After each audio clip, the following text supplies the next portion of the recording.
All right, so these are the top things that everybody complains about with the new KLR 650.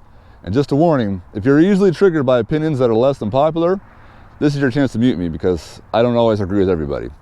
So, first and foremost, this is what I'm seeing over and over again, and it's really common item to complain about now on the forums. The seat.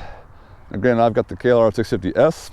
It's a little bit thinner than the stock standard model KLR, but this seat is what everybody complains about, and I will half agree with that. First, when I got this KLR, I want to say I could only go about 2 hours at a time before my butt just got raw. The seat is terrible, I will agree with that.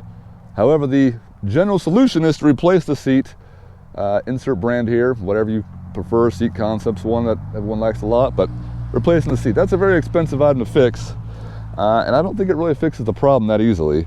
I mean, it does, sorry, for one bike only, but if you've got more than one bike, why replace every seat on every bike you own when you could?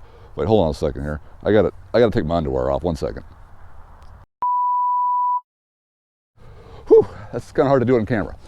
Get yourself a pair of these. These are just padded shorts. It's what mountain bikers wear. They've come with all that, what is that, level 2 protection there? I mean, this brand is just what they had in stock when I bought it, so I don't care what brand you buy, but these padded shorts, they got crotch padding right in the middle.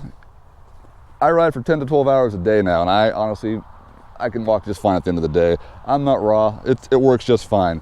And it's only about $100. I think Climb's got some model, everyone's got a model of padded shorts, and they're honestly just a lot better than replacing every seat on your bike, plural, at $200+ a pop. Just get some padded shorts. Plus the protection. When you fall down in the dirt, it's a lot better to have something to cushion the tushin, right? Wait, cushion the tushy? How does that work? Anyways, that's my recommendation. Don't replace the seat. Padded shorts. Item number 2, skid plate. Right down there. Everybody complains about the plastic skid plates. It's a common item to replace. Honestly, I have yet to hit that skid plate. I have been down many bouldery roads. I've gone through many potholes. Granted, I'm not going down single track. And as I've said before, if you're getting a KLR because you want to go down single track, you're doing something wrong. That's not what this bike is for. It's a fire road bike. So frankly, if you're hitting boulders that you need to replace your skid plate for, that's a big rock. Well, you probably should have dodged that boulder to begin with. That's how the KLR is supposed to be ridden. It's kind of the whole game. Dodge things. You don't hit them, you dodge them. And so as you can see, the only thing I have on my skid plate here is dirt. I don't think I even have a rub mark, because the only thing that I seem to hit repeatedly on this bike, because it's a KLR 650S, it's the lower modeled, is the lower link right there. And so I hit that because it hangs so much lower than everything else on the bike. Even the oil pan bolt. This is an added item, I forgot about this one, but the standard models as consideration to replace the oil pan bolt hangs down a little bit low there.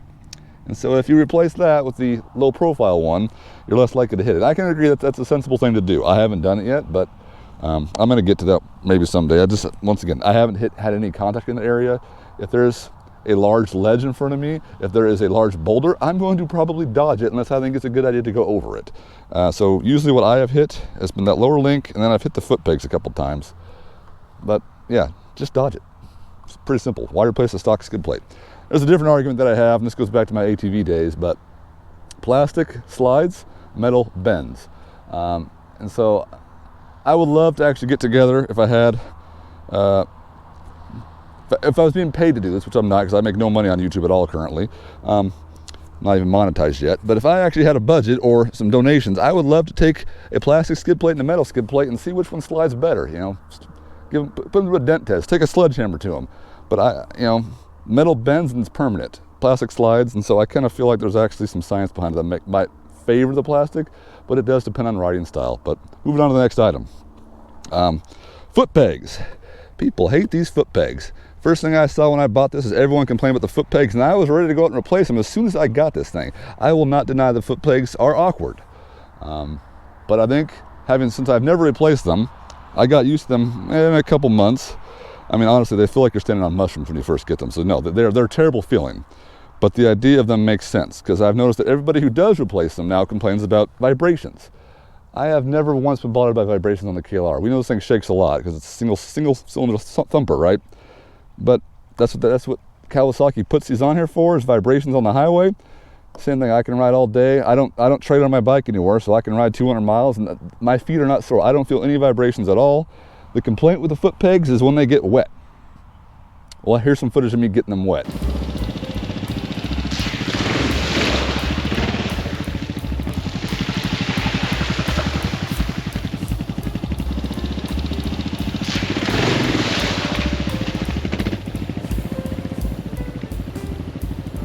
And frankly, I didn't have any problems after that. I ride just fine. I was actually for this video going to dump some water on my feet and ride up and down some stuff around here, but that's good enough. I'll use that footage I have. But yeah, even when wet, these aren't that big of an issue, but they are awkward because what happens is when you stand on these foot pegs, this big lump of mass is I can kind of make with my finger here. It all flops forward and you feel like you're standing on a mushroom. It's weird, but you get used to it and you kind of ignore it. However, what is a little more annoying, and this is another thing that I dealt with, the foot peg, it's kind of really hard to get to. Can I even demonstrate this without knocking the bike over? But trying to get your foot under this peg, it's kind of hard. I get used to it, but I learned to kind of roll your ankle. So I went off the internet forums on that one. I was going to replace all the stuff. Same thing, you can get lowered foot pegs, and that makes sense, but I realized that with lower foot pegs, the next problem you're going to have is your brake's going to be too high. So rather than mess with it, I just did the easy way out and got used to it. And so it's kind of just a rolling my ankle problem. It works.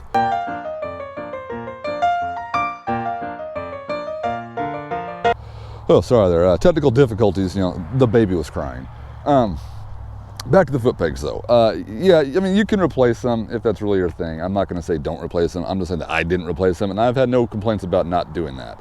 Granted, I do sit down more than the average rider does, only because I'm a believer that sitting down, standing up, you stand up to avoid being bucked off the bike.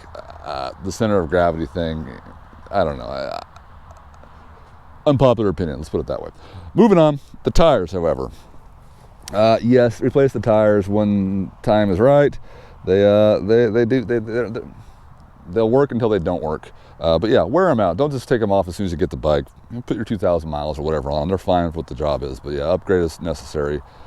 But don't be bent on keeping those tires forever. The bars, these are another complaint people have. These are not industry standard size bars. They are extra wide and they're extra thin. So I constantly have problems with mounting things to them. I haven't considered replacing them yet, but they are a nuisance for many items like that. Like I've got my compass mounted on here, I've got a GoPro mount on here, but yeah, these are thinner than normal bars, and basically one is broken, I'll fix it, but I'm not going to go out and buy new bars. But that is a common item people will buy when they first get the bike, is they'll get new bars. Obviously you got to upgrade your hand guards, upgrade your crash bars. The factory's models on those are terrible, same as the factory top box. I wouldn't use any of those, honestly, just upgrade all of those. I agree with that. Did I miss anything? I feel like there's one more thing I missed. Oh, the other one, that's right, the exhaust. Yeah, this is a totally different debate. Guys love to complain about their exhaust not being loud enough. This obviously comes from the off-road oriented people who like dirt bikes that are loud, and everyone's you got to put your own pipe on there, right? I agree with the old guys. Save your ears. Just why replace it? Doesn't matter. It doesn't. Sure, it sounds louder and cooler to you, maybe. I have honestly never in traffic once been passed by someone with a loud motorcycle and said, wow, that is a cool motorcycle because it's loud. It's just kind of annoying. It hurts your ears. I mean, the highway noise, there's studies that say it's like 110 decibels on the highway without earplugs. Just put the freaking earplugs in, save your ears, and you don't need loud exhaust. But once again, if you have a hole in your exhaust or for some reason your exhaust has failed, upgrade. The debate goes back and forth as to what, but I'm going to say Yoshimura all the time. You know why? Japanese bike, Japanese pipe. That's my take on that. But yeah, save your ears. Why get louder pipes for no reason? Same with the airbox. You don't need more power. It just means more things breaking. I don't know. It's a KLR. What'd you get it for? You going to do wheelies? It's not, no one, I mean, maybe you will. Maybe you will. Sorry. Anyways, that's my take. Oh, one other thing. The windscreen. This is a common item as well that people like to replace. No opinions on that, but it's not a bad idea. The angle of it, I mean, granted I am 5'11" almost, and so the angle of my head puts the wind going right over my helmet. It's not bad.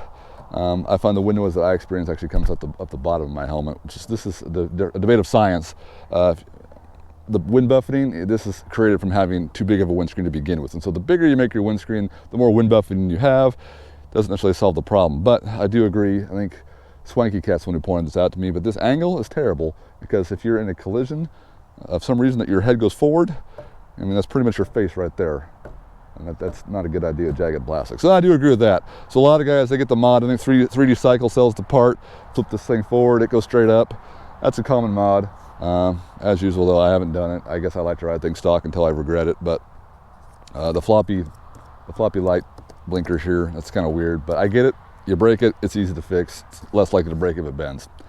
Anyways, that's the problem with the KLR that people fix commonly. Not really a problem, unless you think it's a problem. I don't think it's a problem.